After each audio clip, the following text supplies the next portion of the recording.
बिस्मिल्लाहिर्रहमानिर्रहीम। अस्सलाम वालेकुम स्टूडेंट्स। आज हम इस्लामियत पढ़ेंगे और मैं आज आपको सबक नंबर 2 पढ़ाऊंगी, नमाज जुमा। आज हम नमाज जुमा के बारे में पढ़ेंगे। तो जी स्टूडेंट्स, जैसा कि आप जानते हैं कि जुमे के दिन को बहुत अहमियत और फजीलत हासिल है। इस्लाम में जुमा के दिन को बाकी तमाम दिनों पर ख़ास अहमियत हासिल है और जुमा के दिन को अफजल तरीन दिन करार दिया गया है। जुमा के दिन को सैयदुल अय्याम यानी दिनों का सरदार भी कहा गया है। स्टूडेंट्स, इससे बढ़कर और कोई बात नहीं हो सकती कि इतनी बड़ी फजीलत हासिल है इस दिन को। इस दिन को अफजल तरीन दिन करार दिया गया और इस दिन को सैयदुल अय्याम यानी दिनों का सरदार भी कहा गया। इनके हफ्ते में 7 दिन होते हैं और इन 7 दिन में से जुम्मे को एक ख़ास मुकाम हासिल है, उसको दिनों का सरदार कहा गया है। इस बारे में नबी अकरम सल्लल्लाहु अलैहि वसल्लम ने इरशाद फरमाया, मुसलमानों, ये वो दिन है जिसे अल्लाह ने तुम्हारे लिए ईद का दिन करार दिया है। इसमें नबी अकरम सल्लल्लाहु अलैहि वसल्लम ने फरमाया है और ये मुसलमानों के लिए बहुत बड़ी खुशखबरी है। इससे बढ़कर और कुछ नहीं हो सकता कि मुसलमानों के लिए अल्लाह ताला ने इतना बड़ा ये मुकाम अता किया कि उन्होंने अल्लाह ताला ने फरमाया कि ये आपके लिए ईद का दिन है। जुमा के दिन जोहर के वक्त अदा की जाने वाली नमाज जुमा कहलाती है। जब हम जोहर के वक्त जो नमाज़ पढ़ते हैं बाकी दिनों में वो जोहर की नमाज ही कहलाती है, लेकिन जो जुमा के दिन हम जोहर के वक्त जो नमाज़ पढ़ते हैं वो नमाज जुमा कहलाती है। और नमाज जुमा के स्टूडेंट्स, आपको जहन में सवाल आता होगा कि नमाज जुमा की फ़र्ज़ कब हुआ था। तो स्टूडेंट्स, मैं आपको बताती हूँ कि नमाज जुमा की फ़र्ज़ियत हिजरत मदीना से कुछ अरसा कबल मक्का में हुई।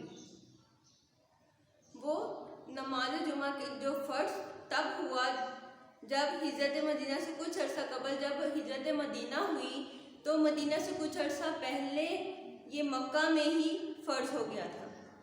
इसके बाद नमाज जुमा में मुसलमान जो है ये इज्तिमाई इबादत करते हैं। जुमा के दिन मुसलमान अपने इलाके की जामे मस्जिद में खड़े होकर नमाज जुमा अदा करते हैं। जी स्टूडेंट्स, आप भी अपने वालिदैन, अपने वालिद, अपने भाई, अपने रिश्तेदारों इनके साथ, आप किसी के साथ भी जाते होंगे अपने दादा वगैरह के साथ मस्जिद में नमाज़ पढ़ने। तो स्टूडेंट्स, आप भी क्या करते होंगे, जुमा के दिन सब मुसलमान जामे मस्जिद में इकट्ठे होकर नमाज़ पढ़ते हैं। नमाज जुमा के लिए सबसे पहले ज़ोहर के वक्त अजान दी जाती है। इसके बाद 2 खुतबे पढ़े जाते हैं। खुतबे में नेकी और रवादारी और भलाई का दर्स दिया जाता है। स्टूडेंट्स, ये तो आपको बचपन से ही मालूम होगा कि जब भी जुम्मा के दिन अज़ान होती है तो उस वक्त सबसे पहले ज़ोहर के वक्त जो अज़ान दी जाती है उसके बाद जो इमाम है वो 2 खुतबे पढ़ता है और हम पर ये लाजिम है, हम सब पर ये फ़र्ज़ है कि हम उस खुतबे को तवज्जो और ख़ामोशी से सुने। उसके बाद इमाम 2 रकअत नमाज जुमा की पढ़ाता है जिसकी अदायगी हम सब मुसलमानों पर फ़र्ज़ है और ये खुतबे में हमें दूसरों के साथ नेकी करने, दूसरों के साथ अच्छे सलूक करने, उनके साथ, और हमें इसमें भलाई का सबक मिलता है। इसके बाद कुरान मजीद में जो अल्लाह ताला हमें इन अल्फाज के साथ जो नमाज जुमा की तलकीन फरमाता है कि मोमिनो, जब जुमा के दिन के लिए पुकारा जाए तो अल्लाह की याद के लिए दौड़ पड़ो और ख़रीदो फरोख्त तर्क कर दो, मतलब ख़त्म कर दो, छोड़ दो। जब आपको जुमा की नमाज के लिए पुकारा जाए तो अल्लाह की याद के लिए दौड़ पड़ो, मतलब अल्लाह की तरफ दौड़ पड़ो, नमाज के लिए चल पड़ो। और खरीद फरोख्त तर्क कर दो, मतलब सारी खरीदारी जो आप कर रहे हो, जो कुछ भी आप काम कर रहे हो, उसको सब कुछ छोड़ दो। अगर तुम ये समझो तो ये तुम्हारे हक में बेहतर है। वाकई स्टूडेंट्स ये हमारे हक में ही बेहतर है, क्योंकि अल्लाह ताला ने तो फरमाया है कि नेकी के रास्ता भी है और बदी का रास्ता भी है। चाहे तो नेकी का रास्ता इख्तियार करो, चाहे तो बदी का रास्ता इख्तियार करो।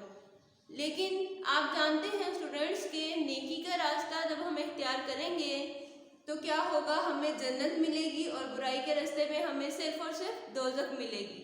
बुराई का रास्ता आसान तो बहुत है, लेकिन उसका कोई अंजाम नहीं, उसका दोज़ख ही ठिकाना है और बहुत बुरी जगह है। हम अगर नेक अमाल करेंगे तो हमें जन्नत मिलेगी और जन्नत बहुत अच्छी जगह है। तो जी स्टूडेंट्स, इसके बाद जब नमाज मुकम्मल हो जाए तो अपनी अपनी राह लो और अल्लाह का फजल तलाश करो। फिर इसमें फरमाया गया कि जब आपकी नमाज मुकम्मल हो जाए तो आप अपनी अपनी राह की तरफ, अपने अपने रास्ते की तरफ चल पड़ो जहाँ पर आप थे, और अल्लाह का फजल तलाश करो। जी स्टूडेंट्स, इस जो आपको कुरान मजीद में अल्लाह ताला ने फ़ाज़ नमाज जुम्मा की तलकीन फरमाई, ये मैंने आपको अभी बताया कि मोमिनो जब जुम्मा के दिन नमाज के लिए पुकारा जाए तो अल्लाह की याद के लिए दौड़ पड़ो और ख़रीद फरोख्त तर्क कर दो।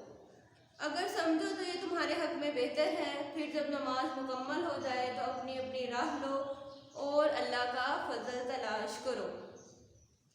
हज़रत मोहम्मद सल्लल्लाहु अलैहि वसल्लम ने भी नमाज जुम्मा की फजीलत बयान करते हुए फरमाया है कि जिसने अच्छी तरह से वज़ू किया, फिर जुम्मा की नमाज के लिए गया, खामोशी से खुतबा सुना और नमाज अदा की, तो उसके एक जुम्मा से दूसरे जुम्मा तक के तमाम गुनाह माफ़ कर दिए जाएंगे।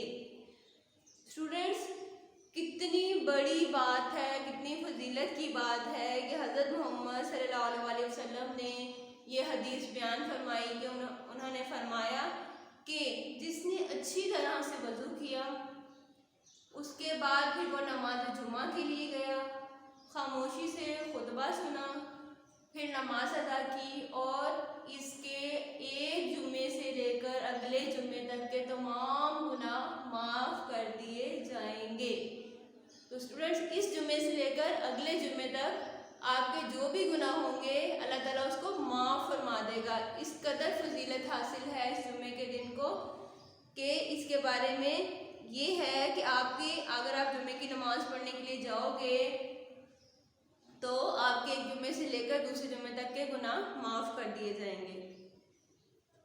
स्टूडेंट्स, इसके जुम्मे की बारे में ये भी बताया गया है कि आप जुम्मे के दिन सूरह कहफ की तिलावत फरमाएं, क्योंकि हज़रत मोहम्मद सल्लल्लाहु अलैहि वसल्लम जुम्मा के दिन सूरह कहफ की तिलावत फरमाया करते थे और सहाबा कराम रज़ियल्लाहु तआला अन्हुम को भी इसकी तलकीन करते थे। क्यों उन्होंने इस बारे में ये भी फरमाया कि जो सूरह कहफ की तिलावत करेगा अल्लाह ताला उस पर बेशुमार अपने इनामात फरमाएगा, उसके एक जुम्मे से लेकर दूसरे जुम्मे तक के गुनाह माफ़ हो जाएंगे और अल्लाह ताला उसको अपने ईमान में रखेगा। एक जुम्मे से लेकर दूसरे जुम्मे तक अल्लाह ताला उसको अपने ईमान में रखेगा, अपने हिफ्ज़ ईमान में रखेगा, उसकी हिफाजत फरमाएगा। नमाज जुम्मा की स्टूडेंट्स, अब मैं आपको बताती हूँ कि नमाज जुम्मा की सुन्नतें और आदाब क्या हैं। पहले तो हमने पढ़ा कि नमाज जुम्मा को क्या फजीलत हासिल है, उसको क्या कहा जाता है, उसको सैयदुल अय्याम कहा जाता है, यानी दिनों का सरदार कहा जाता है। उसके बाद ज़ोहर के वक्त जो नमाज हम अदा करते हैं वो नमाज क्या कहलाती है, नमाज जुम्मा कहलाती है। इसके बाद नमाज जुम्मा फ़र्ज़ कब हुआ, नमाज जुम्मा हिजरत मदीना से कुछ अर्सा कबल मक्का में फ़र्ज़ हुआ और ये मुसलमानों की इज्तिमाई इबादत है। इसमें मुसलमान जामे मस्जिद में इकट्ठे होकर नमाज अदा करते हैं। इसके बाद मैंने आपको बताया कि कुरान मजीद में अल्लाह ताला ने किन अल्फाज में नमाज जुम्मा की तलकीन फरमाई है। इसके बाद हमने हज़रत मोहम्मद सल्लल्लाहु अलैहि वसल्लम की हदीस की रोशनी में आपको बताया कि किस कदर इस दिन को फजीलत हासिल है। अब हम आपको नमाज जुमा की कुछ ख़ास सुन्नतें और आदाब बताते हैं। तो वो ये हैं कि हज़रत मोहम्मद सल्लल्लाहु अलैहि वसल्लम की हदीस मुबारका है कि नमाज़ें तुम इस दिन गुस्ल करो, कि जिस दिन जुमा का दिन हो आप उस दिन गुस्ल करो, नहाओ, साफ सुथरा लिबास पहनो। जिसको खुशबू मुयसर हो तो क्या हर्ज है अगर वो इसका इस्तेमाल करे, और मसवाक ज़रूर किया करो। जी स्टूडेंट्स, इस हदीस में क्या फरमाया गया है? इस हदीस में ये बताया गया है कि आप जुम्मा के दिन आप गुस्ल करें, नहाएं, साफ सुथरे कपड़े पहने, और अगर आपके पास खुशबू हो, इत्र मौजूद हो कोई सा भी, तो आप वो अपने कपड़ों पर लगाएं। इसके बाद आपको ये हुक्म दिया गया कि आप मसवाक ज़रूर इस्तेमाल किया करें, क्योंकि नबी पाक सल्लल्लाहु अलैहि वसल्लम की ये सुन्नत है कि आप सल्लल्लाहु अलैहि वसल्लम मसवाक का इस्तेमाल किया करते थे। और हमें भी ये भी बताया गया है कि हमें ये फरमाया उन्होंने कि आप भी हर नमाज से पहले मसवाक ज़रूर किया करें। ये नबी पाक सल्लल्लाहु अलैहि वसल्लम की सुन्नत है। उसके बाद है नमाज जुमा की अजान से पहले मस्जिद पहुंचने का बेहद सवाब है। जी स्टूडेंट्स, नमाज जुमा आप जब नहा धोकर मस्जिद जाते हैं तो सबसे पहले तो एक अजान दी जाती है ज़ोहर के वक्त। तो कोशिश करनी चाहिए कि उस अजान के फ़ौरन बाद आप मस्जिद में पहुंच जाएं, क्योंकि उस अजान के फ़ौरन बाद जो है वो खुतबा दिया जाता है, और कोशिश करनी चाहिए कि खुतबा हमें वहीं बैठकर खामोशी और तवज्जो के साथ सुनना चाहिए। और नमाज जुमा के लिए जल्दी मस्जिद जाने का बहुत ज़्यादा सवाब है। अल्लाह ताला इसका बहुत पसंद फरमाते हैं और बेहिसाब अपने सवाब में इसको लिखते हैं कि नबी अकरम सल्लल्लाहु अलैहि वसल्लम ने फरमाया कि जुम्मा के दिन एक फरिश्ता मस्जिद के बाहर खड़े होकर अजान से पहले आने वाले लोगों के नाम अपने रजिस्टर में लिखता है, और खुतबा शुरू होते ही वो नाम लिखना बंद कर देता है और ख़ुद भी खुतबा सुनने बैठ जाता है। जी स्टूडेंट्स, इसमें नबी पाक सल्लल्लाहु अलैहि वसल्लम की ये हदीस है, और इस हदीस में उन्होंने वाज़ेह तौर पर आपको ये पैगाम दिया, आपको ये बता दिया कि जुम्मा के दिन एक फ़रिश्ता जो है वो मखसूस कर दिया जाता है इस काम के लिए कि जो मस्जिद में अज़ान से पहले लोग आते हैं वो उनका नाम अपने रजिस्टर में लिख लेता है, और जैसे ही खुतबा शुरू होता है वो अपना नाम लिखना बंद कर देता है और वो ख़ुद भी खुतबा सुनने के लिए बैठ जाता है। इसलिए स्टूडेंट्स, हमें कोशिश करनी चाहिए कि हम मस्जिद में जल्दी पहुँचें। नमाज जुमा के दिन हम मस्जिद में जल्दी जाएं, अज़ान से पहले चले जाएं, ताकि हम भी उन नेकियों में अपना नाम लिखवा सकें, और हम भी उस रजिस्टर में जहाँ पर फरिश्ते उन लोगों के नाम लिख रहे हैं कि जिन लोगों ने अज़ान से पहले जो लोग मस्जिद में दाखिल होते हैं, हम भी उन लोगों में शामिल हो जाएं। उसके बाद है खुतबा हमें खामोशी और तवज्जो से सुनना चाहिए। जी स्टूडेंट्स, वाकई ही हमें खुतबा, आप ये जानते होंगे, आपने देखा होगा स्टूडेंट्स, कि जब भी हमें टीचर कोई लेक्चर देती हैं या हमें कोई पेरेंट्स हमें कुछ बताते हैं, तो हमें उस वक्त भी अदब का मुजाहरा करना चाहिए, और उस वक्त भी हम बाज़ औक़ात टीचर अगर हमें कुछ कहती हैं तो हम खामोशी और तवज्जो से उनका लेक्चर सुनते हैं ना, तो हमें यही कोशिश करनी चाहिए कि खुतबा भी हम खामोशी और तवज्जो से सुने। ये नहीं कि आसपास के लोग जो हमारे साथ या आगे पीछे बैठे हैं हम उनके साथ बातें करना शुरू कर दें, ऐसा हरगिज़ नहीं करना चाहिए। उसके बाद सफ़ों को तोड़कर या लोगों के ऊपर से फलांग कर आने जाने की बजाय जहाँ जगह मिल जाए वहीं बैठ जाना चाहिए। जी स्टूडेंट्स, हमें सफ़ें तोड़नी नहीं चाहिए, क्योंकि ये अच्छी बात नहीं है। हमें सफ़ों पर जहाँ हमें जगह मिले, हमें कोशिश करनी चाहिए हमें जहाँ जगह मिले हम वहीं बैठ जाएं। हमें एक दूसरे से ऊपर फैलाने की कोशिश नहीं करनी चाहिए। और अगर कोई शख्स जिसकी नमाज रह जाए तो उसको चाहिए कि वो नमाज ज़ोहर अदा करे।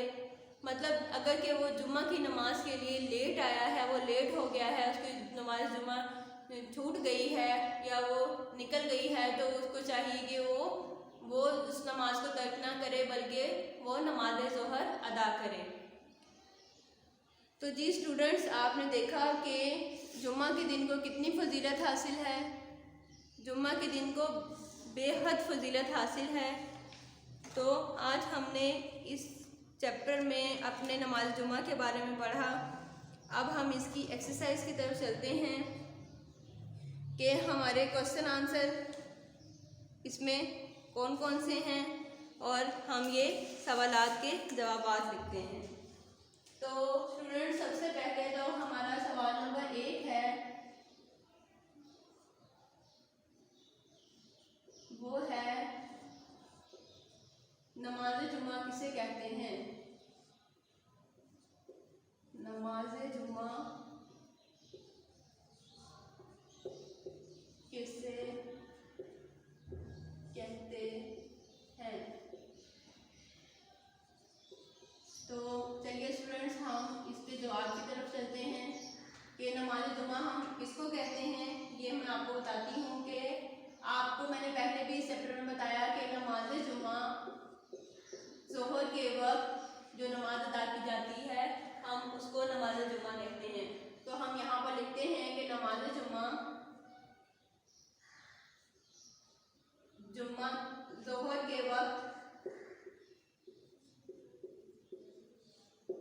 के वक्त अदा की जाने वाली नमाज को नमाज जुम्मा कहते हैं।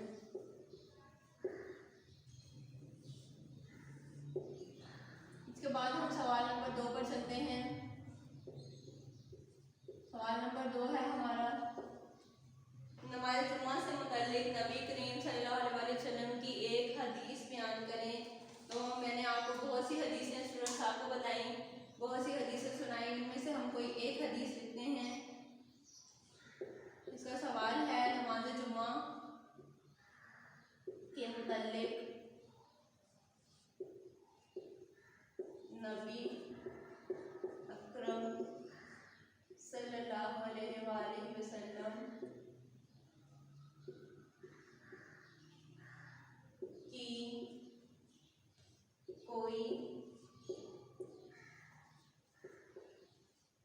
एक हदीस बयान करें।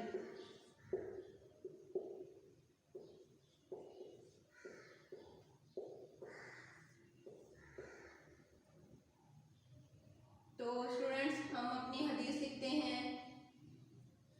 मुसलमानों, आप कोई सी भी हदीस इसमें लिख सकते हैं, जो भी आपको याद है या जो आपको पसंद है वो आप हदीस इसमें लिख सकते हैं।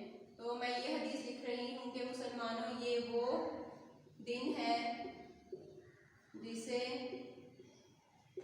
अल्लाह ने तुम्हारे लिए ईद का दिन करार दिया है। जी स्टूडेंट्स, हमने ये हदीस शुरू में पढ़ी थी चैप्टर के, हमने वही हदीस इसमें लिख दी कि मुसलमानों, ये वो दिन है जिसे अल्लाह ने तुम्हारे लिए ईद का दिन करार दिया है। इसके बाद हम अपने सवाल नंबर 3 की तरफ चलते हैं कि नमाज जुम्मा की सुन्नतें और आदाब तहरीर करें। तो जी स्टूडेंट्स, हमने आपको बताया था, मैंने अभी आपको थोड़ी देर पहले बताया कि नमाज जुमा की सुन्नतें और अदाब कौन कौन से हैं। हम उन्हीं में से कुछ अदाब लिखेंगे और सुन्नतें लिखेंगे। नमाज जुमा की सुन्नतें और आदाब दर्ज झेल हैं। नंबर 1 है इसका नमाज जुमा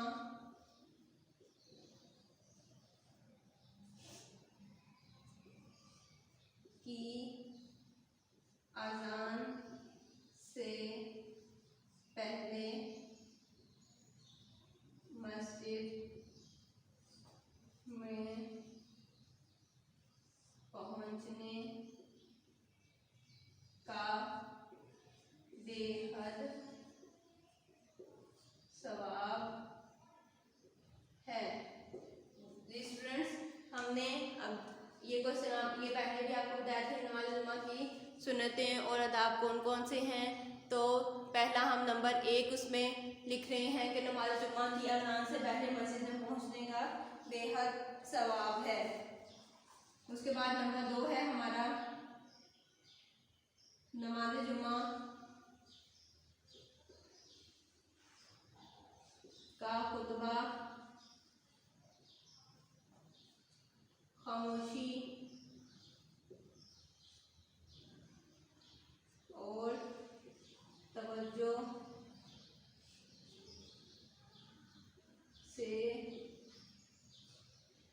सुनना चाहिए। दूसरा पॉइंट हमारा ये हो गया। और तीसरा पॉइंट हम ये लिखेंगे कि मस्जिद में जहाँ जगह मिले वहीं बैठ जाए। तो जी स्टूडेंट्स, हमने कुछ आदाब और सुन्नतें लिखी। पहली तो है ये है कि नमाज जुमा की सुन्नतें और आदाब दर्ज हैं। नंबर 1 है हमारा नमाज जुमा की अज़ान से पहले मस्जिद में पहुंचने का बेहद सवाब है। बहुत ज़्यादा अल्लाह ताला इसका जो सवाब इसमें रखा है अल्लाह ताला ने कि जो मस्जिद में जल्दी जाता है उसको बहुत सवाब मिलता है। उसके बाद है नंबर 2 नमाज जुमा का खुतबा खामोशी और तवज्जो से सुनना चाहिए। जी ये मैंने आपको पहले भी बताया कि बिल्कुल खामोशी से तवज्जो से सुनना चाहिए कि इमाम हमें क्या फरमा रहे हैं, हमें कौन सी तालीमात पर अमल करने का हुक्म दे रहे हैं। उसके बाद है नंबर 3 मस्जिद में जहाँ जगह मिले वहीं बैठ जाएं। हमें कोशिश करनी चाहिए स्टूडेंट्स कि हमें जहाँ भी जगह मिले हम वहाँ बैठ जाएं। हमें एक दूसरे से फलांग कर आगे नहीं जाना चाहिए। स्टूडेंट्स, हमने क्वेश्चन नंबर 3 मतलब 1, 2 और 3 क्वेश्चन हमने किए। अब हम क्वेश्चन नंबर 4 की तरफ चलते हैं कि हमारा क्वेश्चन नंबर 4 क्या है। सवाल नंबर 4 हमारा ये है कि नमाज जुमा से मुतल्लिक कुरान पाक में क्या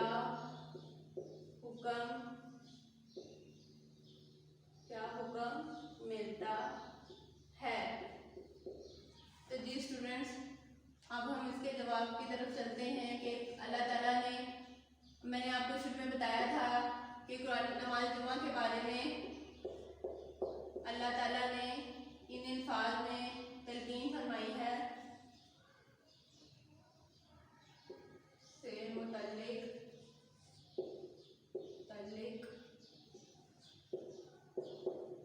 कुरान पाक में अल्लाह ने इन अल्फाज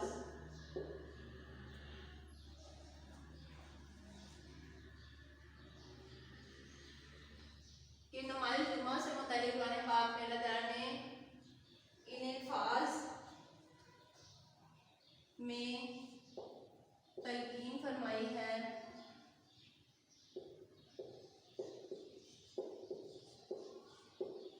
है।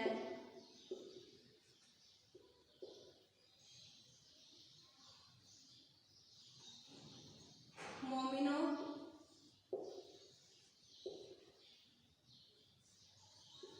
जब नमाज जुमा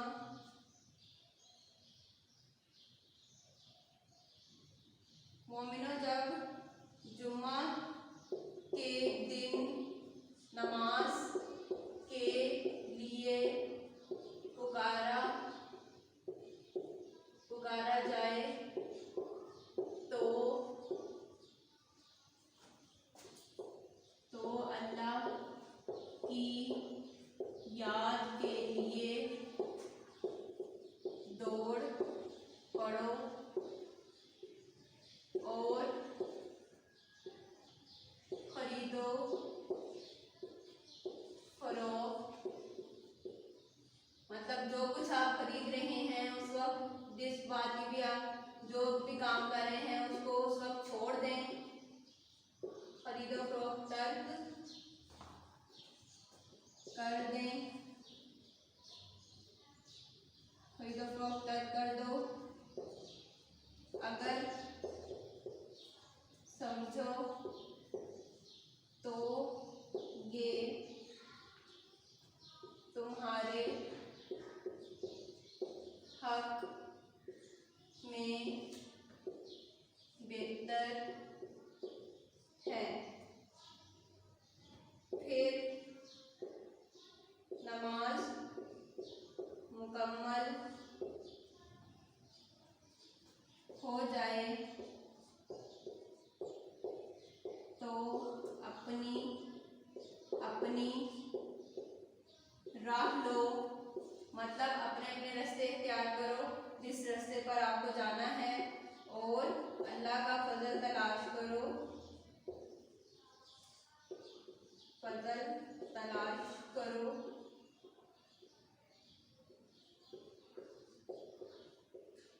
तो जी स्टूडेंट्स, ये था हमारा क्वेश्चन नंबर 4 के नमाज जुम्मा से मुतल्लिक कुरान पाक में हमें क्या हुक्म मिलता है।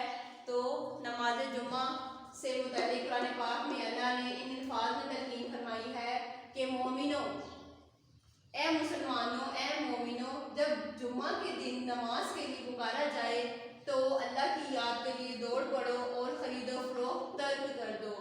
अगर समझो तो ये तुम्हारे हक में बेहतर है। फिर नमाज मुकम्मल हो जाए तो अपनी अपनी राह लो और अल्लाह का फजल तलाश करो। तो जी स्टूडेंट्स, ये हमारे थे 4 क्वेश्चंस थे। इन क्वेश्चंस को हमने किया और अब हम इसकी एक्सरसाइज की तरफ चलते हैं। तो जी स्टूडेंट्स, हमारी एक्सरसाइज में पहला क्वेश्चन है वो है कॉलमों को आपस में मिलाएं।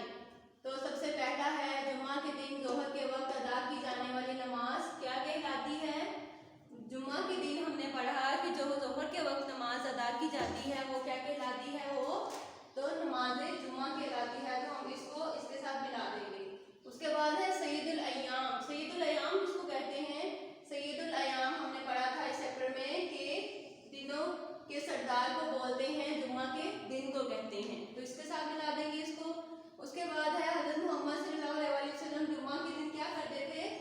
जुम्मा के दिन खास इत्तमाम करते थे। उसके बाद है जुम्मे के दिन गुस्ल करके साफ लिबास पहनकर कहाँ जाना चाहिए?